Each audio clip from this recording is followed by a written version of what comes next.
আসসালামু আলাইকুম। কবি অন্নদা শঙ্কর রায় নেমন্তন্ন।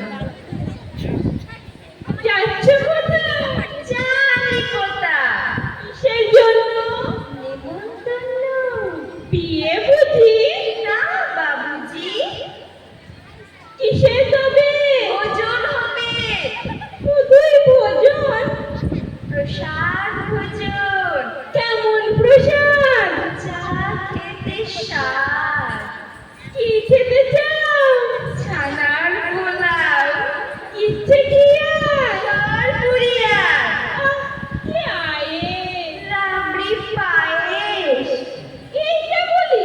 ক্ষীর কদলি, বাহ, কি ফলার! সবরি কলাই। এবার থামো। ফজলি আমো। আমিও যাই। না মশাই।